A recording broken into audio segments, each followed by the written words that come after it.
Hello. Oi, pessoal. Now in this lecture, I will talking about very briefly about the transfer matrix method. As I told you before, we have studied the Ising model under mean field approximation. I have considered three distinct kinds of mean field. In the former, we included the ad hoc, local dependence on the magnetization, and we arrived at the Bragg-Williams co-revised mean field equation. Next, I calculated the Gibbs free energy by neglecting correlations between nearest neighbors. In the third method, I have introduced a slight modification in the system Hamiltonian by considering interaction among every spins in such a way the partition function becomes exactly so. But in all cases, in fact, are equivalent in the sense, although they provide distinct critical temperatures, they provide the same qualitative behavior, including a ferromagnetic phase in the regime of low temperatures, the same critical exponents. Now, I will introduce to you another approach, an exact approach. This approach will provide us to solve the one-dimensional Ising model exactly. As I told you before, the one-dimensional Ising model do not present a phase transition. It does not present a ferromagnetic phase for finite temperatures. Only at zero temperature it presents a ferromagnetic phase. But although despite this technique is a very elegant technique that can be used for calculating exactly the solution of an interacting system. This is to highlight the importance of this.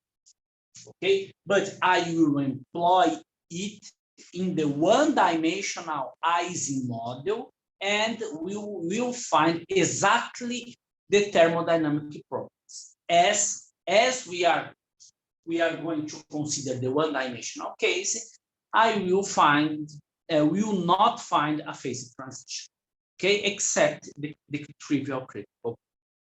As I told you, the starting point is the one-dimensional Hamiltonian for the Ising model. Okay, this is the Hamiltonian for the Ising model.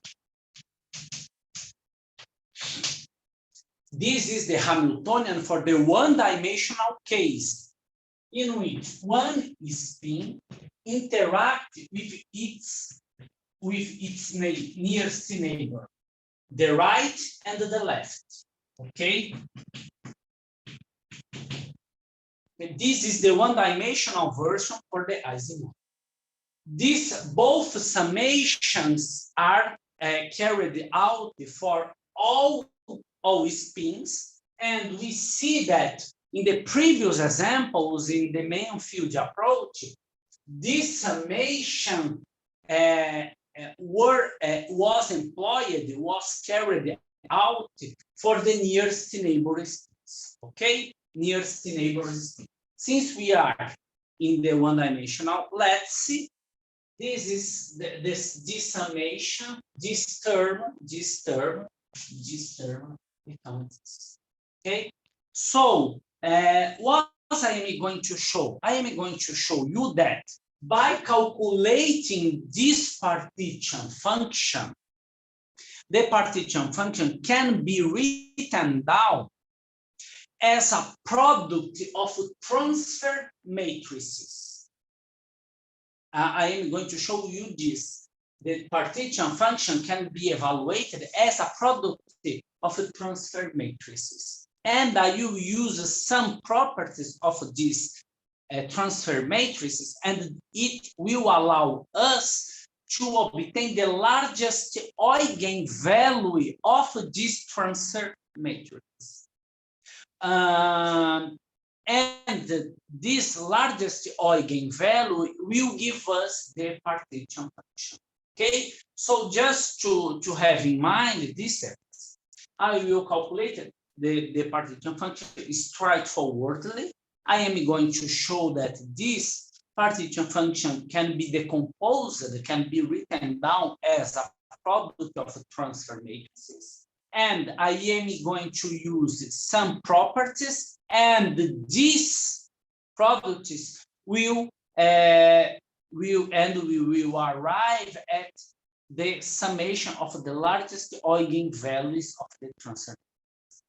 Okay, so let's start. As we have discussed previously, the partition function is a summation over all my microscopic states. In this case, the macroscopic states is given by the collection of the spins, the spin of every site, this Hamiltonian.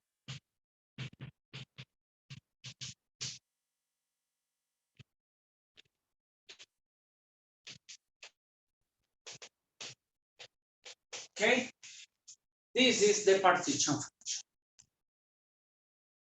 The only point to be considered here, I will write this term in a more symmetric way. Okay, in other words, I will rewrite this term under this way.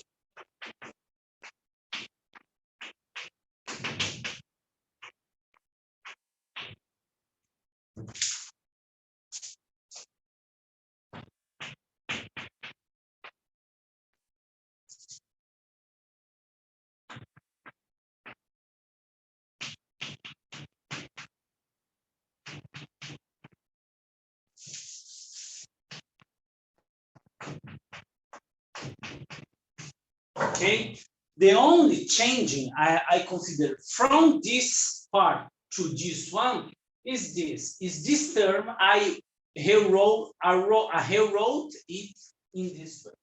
It's the same. I divided by 2 and the summation. I put the summation. Since this summation is carried out over all sides, they are equivalent. Okay. Now the second part, and this product is with this. Now this summation can be right under as this product. Okay. The transfer matrix method consists of interpreting this term. As a matrix, as a transition matrix,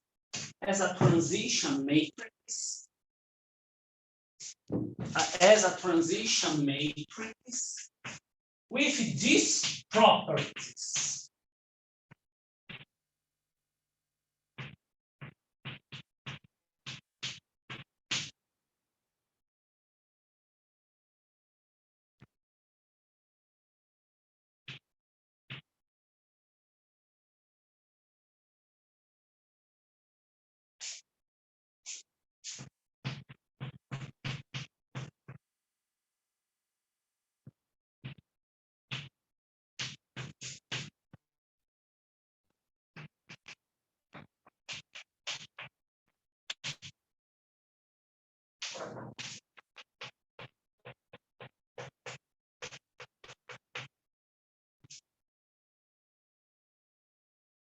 Okay, this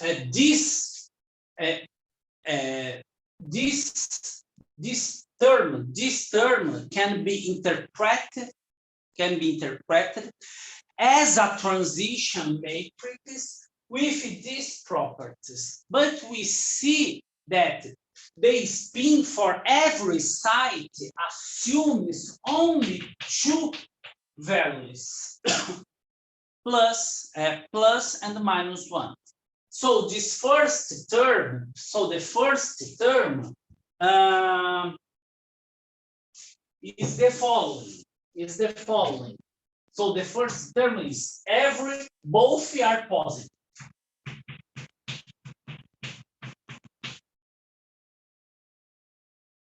The second possibility is one positive and the other negative. We have this.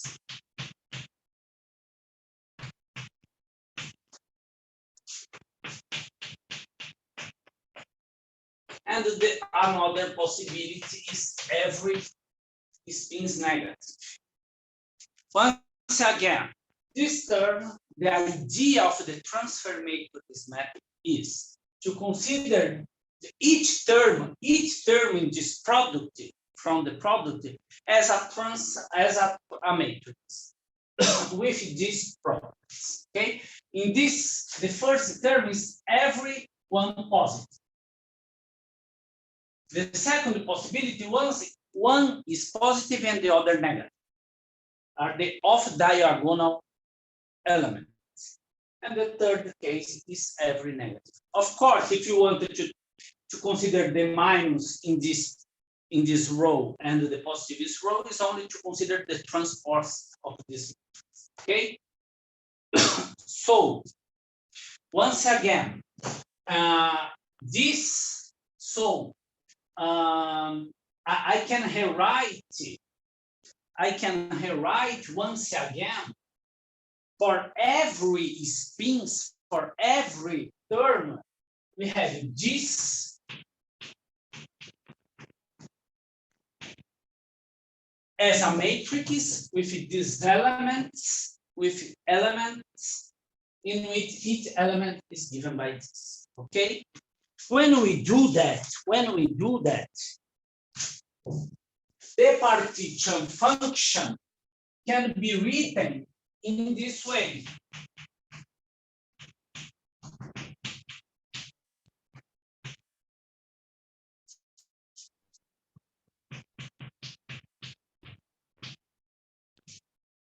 This term, this matrix, this transfer matrix accounts for the interaction between the first and second substance.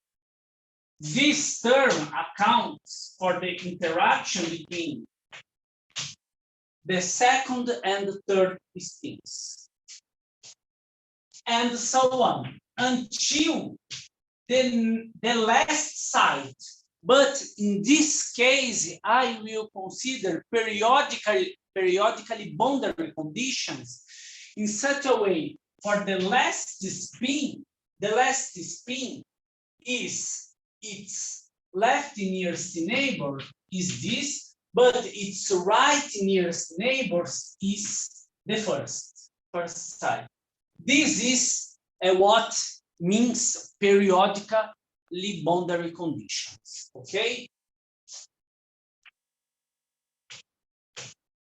Once again, because this is not so familiar for us. Until here is the same as before. Okay, I will interpret this product as a transfer matrix. Okay, in which this transfer matrix has 4 elements, because we have each side has each side can be up or down. So the first possibility is both up or both down, one up and one or the other down and the other way around. Okay. In this case, this product is decomposed under this way. Okay. But now I for every spins, these properties is valid.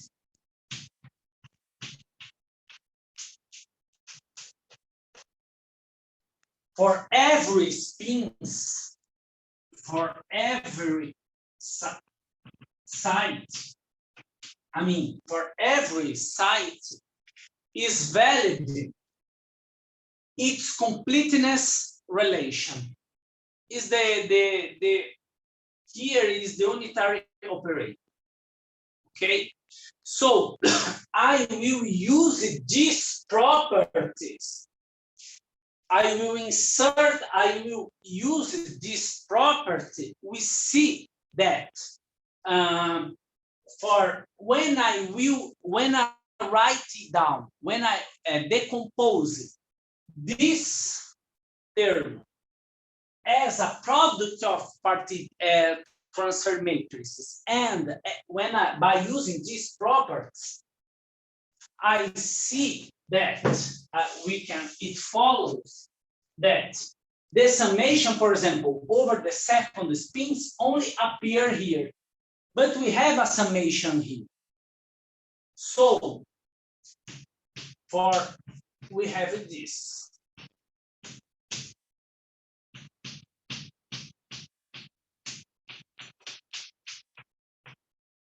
This is equal to this.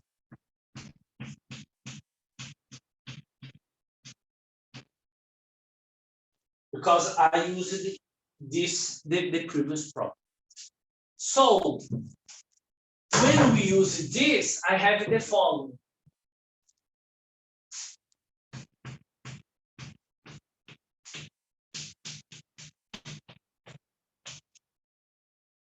And so on.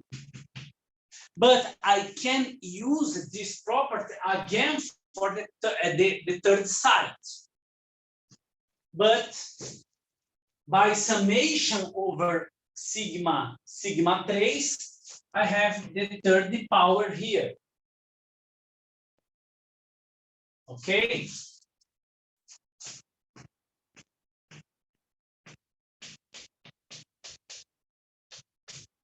And so on. By summing over the fourth spins, by using the completeness properties again, I have this. And so on.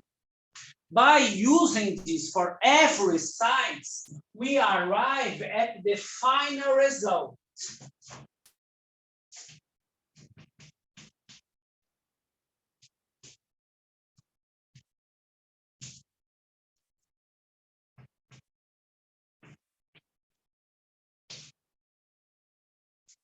I arrive at the following result. But here we see that this is the same to the trace of this power of this matrix. Ok? Em português, para ficar mais claro, eu escrevi primeiramente um produto de matrizes de transferência. Tá? Para cada matriz, para cada termo escrito como um produto de matrizes de transferência, nós usamos a propriedade de completeza.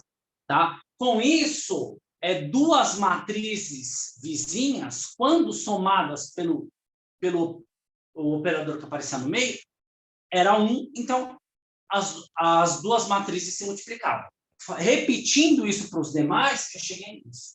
Mas isso é justamente o traço dessa matriz. Tá? Se vocês lembrarem, the trace is independent on the basis considered.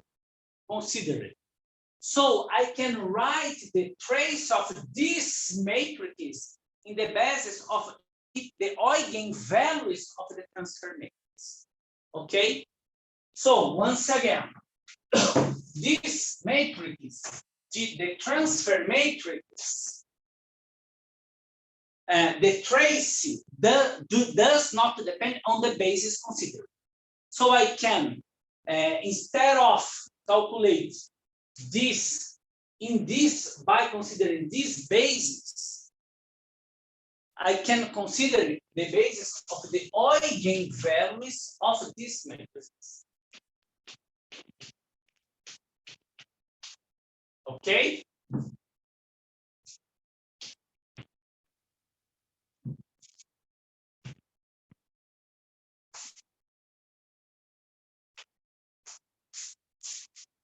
Okay.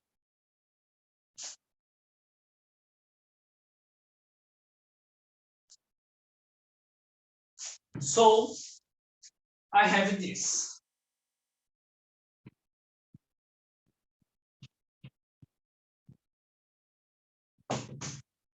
Finally, we arrive at this general result, where lambda 1 and lambda 2 are the eigenvalues of the transfer matrix. Okay? Okay, so to take home, the partition function is the summation, is the n power of the sum of the eigenvalues of the transfer. So we see the importance of this result. I will highlight it. We have the transfer matrix. For every, I have the transfer matrix. I can build it. I can find its eigenvalues. The partition function is the summation of its eigenvalues. Okay? But typically, our interest is in the thermodynamic limit. I will assume under a very generic way that lambda 1 is the largest eigenvalue. Okay? So I can write it down in this way.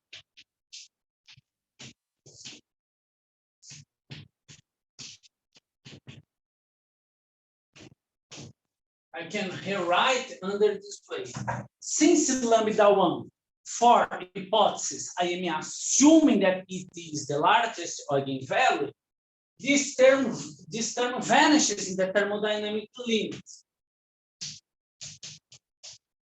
So the thermodynamic limit, the partition function is this. Is that n is the largest eigenvalue of the transfer matrix 2n power. Okay, so I would like to emphasize it again.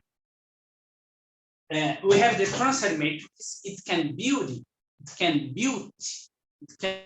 built by considering only the transition, the possibilities among between two nearest neighbor spins. In the Ising model, since we have only up and down spins, the transfer matrix has, as I told you before, 4 elements.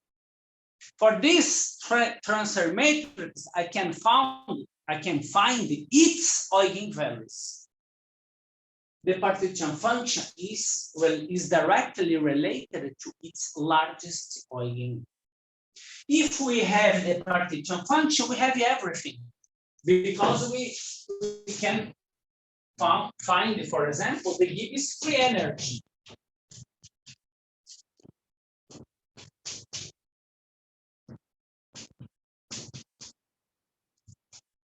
Or the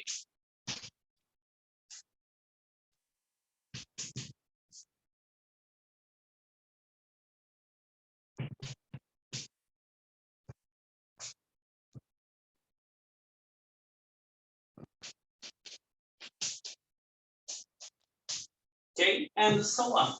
If we have the partition function and the free energy, we have everything. Okay. It's important to emphasize that the transfer matrix method is general. But it can be applied under a simpler way for the one-dimensional Ising model. For the two-dimensional Ising model, is much more complicated. Okay, so I prefer to avoid it and to consider only the one-dimensional. Okay, so let's apply for the Ising model. Finally, let's apply for the Ising model. As I told you before, the transfer matrix for the Ising model is the following.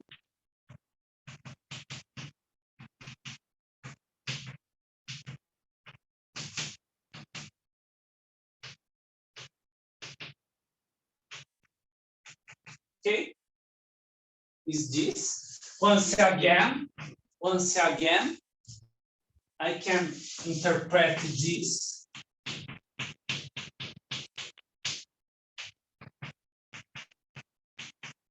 We have these elements.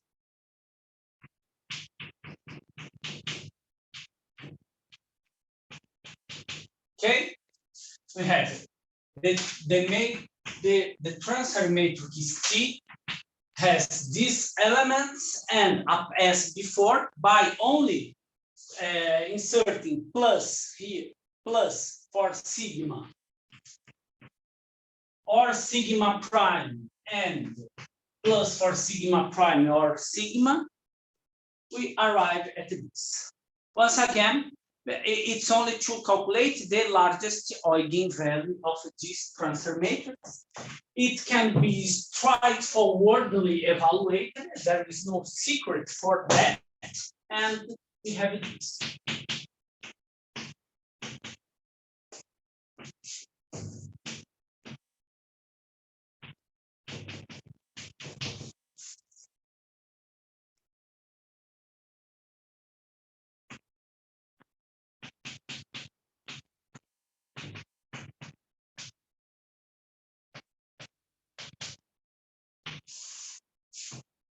Okay. Of course, the largest eigenvalue is the eigenvalue with the sign of plus here. Okay. So they give us free energy or Helmholtz in this formalism, but in fact the correct is the Gibbs free energy. Okay, is this.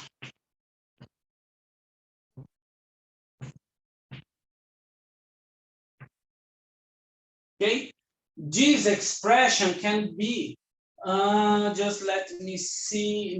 No, okay, is given by this.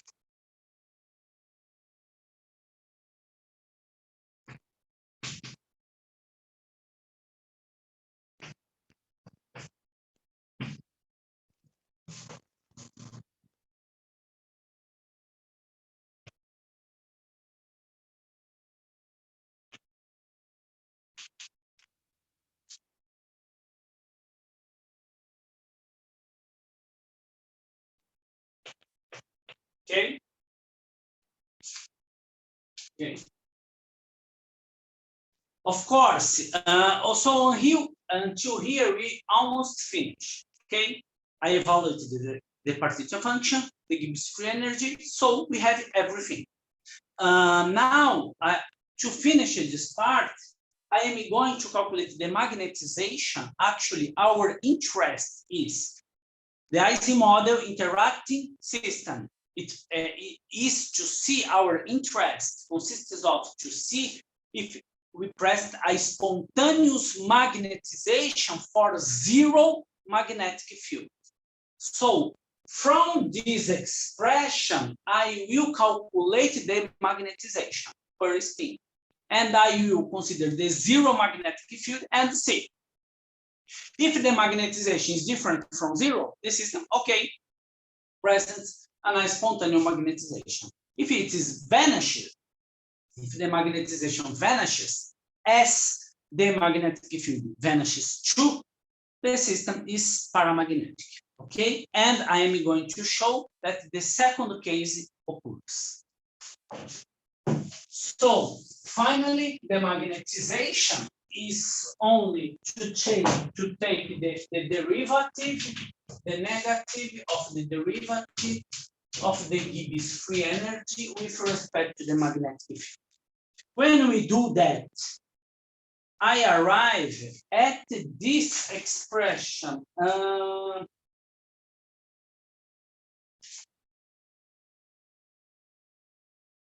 Just let me see. Just let me see.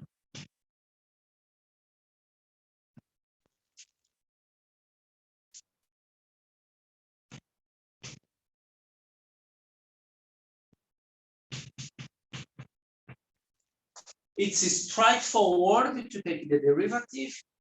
And the results you can find in my lecture notes.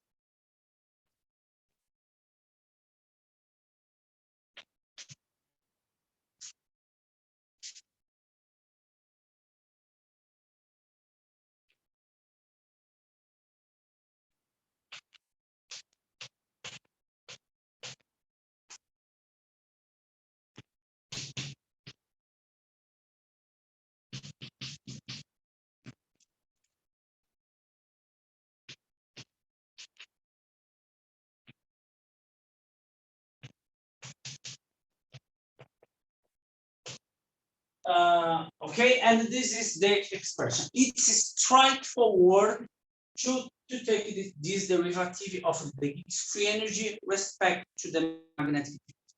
In the book, in the textbook by Salinas, for example, it appears a more simplified expression, but it's completely equivalent to this one. Okay, this is the expression as a function of the temperature and the magnetic field. Our interest is to verify if, in the absence of magnetic field, what happens with the spontaneous magnetization, with the magnetization. So if we insert, if we take the magnetization for a given temperature as the magnetic field approaches to zero, we see that this term will vanish and this term will vanish too. We don't have a problem in the denominator and nor in this denominator. So, in fact, the magnetization is zero. So, the one-dimensional Ising model do not present a ferromagnetic phase for finite temperature, and zero magnetic field. Only when both are zero, both temperature and magnetic field is zero, it present a magnetization is equal to 1. As the temperature is varied from zero, it vanishes. Someone interpreted this as it presents a ferromagnetic phase at zero, and a trivial phase transition occurs at zero temperature. But it's not interesting. It's not interesting to have a trivial critical point. I mean, it's not interesting to have a phase transition yielding at zero temperature, because in most of cases, this is in fact a semi-classical system or classical Hamiltonian. And the phase transition is interesting in this case to have a phase transition for finite temperature. Okay, but this result is expectable because I introduced you 2 weeks ago an argument explaining why we do not have a ferromagnetic phase in one-dimensional system, because it's not interesting for the system from the energetic point of view to form a domain. The domain are not thermodynamically favored. Okay, this is a qualitative reason for explaining this result. Okay, so this is what I would like to introduce to you. This is a very elegant formalism for solving exact systems. It's easier for one-dimensional system. For b-dimensional systems and so on, this approach becomes very complicated. However, there is a numerical approach, and there is an interesting approach that you can use this, the transfer matrix formalism for b-dimensional systems. I used this in my master project. You can find how to extend the transfer matrix formalism for the b-dimensional Ising model. Okay, it's not so it's not direct. You can change a bit, but it's similar. Okay, and it gives us the Gibbs free energy from the largest eigenvalue of the transfer. Okay, now Although I have present for the Ising model, the transfer metric approach is general, and it can be done, it can be applied in the same way I introduced it here for the exercise from the list. Okay, that's all. And we can discuss in the future, in the next lecture, if you prefer, if there are some questions. Bye-bye. William, você pode